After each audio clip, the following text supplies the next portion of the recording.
Alright, ladies and gentlemen, August 24th, Monday, time for the new Scream Unseen, and it is the new Saban and Roadside Attractions produced horror film, Buddy.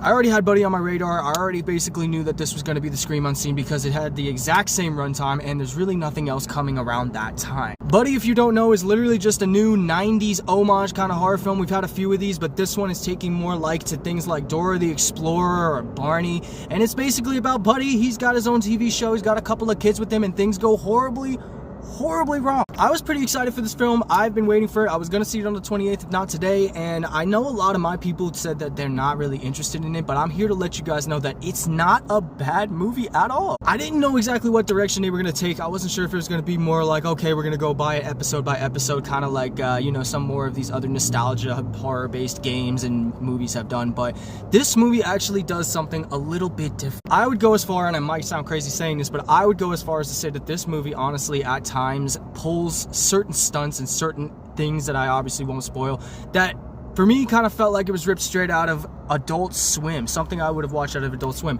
And even SCP, again, might sound crazy saying that, but I literally felt like the creativity and the direction of this film was going out the box to those realms. There was honestly a lot more unique elements to this film, a lot more directions I didn't particularly see coming that I was not expecting. I thought I kind of got the idea of what this film was going for, you know, as the film goes along, but there are surprises in this film, and there are a good amount of moments where you really think you know what's going to happen next, but the film really pulls a trick out of its hat. The kid actors in this movie were pretty good. The acting in general was pretty alright, and again, the directions that this movie decided to take kind of had me on edge, and there were times I personally felt like the movie was chugging along a little bit slow here and there, but that's every movie. This one in particular pulled enough tricks out of the hat once again that kept my interest, and there were definitely a lot of really funny kind of comedic relief moments that again call back to Adult Swim or something I would have seen on Adult Swim.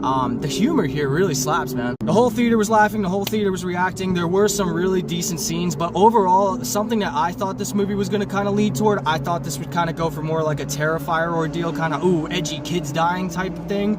But no, this movie actually does remain pretty tame, I will say as well. It's a pretty tame movie, despite the fact there are some balls to the wall fantasy elements to be expected in this, but if you are expecting a bloodbath, something completely and utterly like, I don't know, Ice Cream Man, or perhaps Terrifier like I aforementioned, not quite hit here. If you think that's a disappointment, that's really the only bad thing I could say about this film. I thought this was a unique time. It's a perfect summer horror film to cap off on August. And I think overall, if you are a fan of the 90s, 2000s, whatever kid, local television nostalgia, you're gonna get a kick out of this, man. I'd say I'm pretty surprised by it, man. This is an easy 4 out of 5 for me.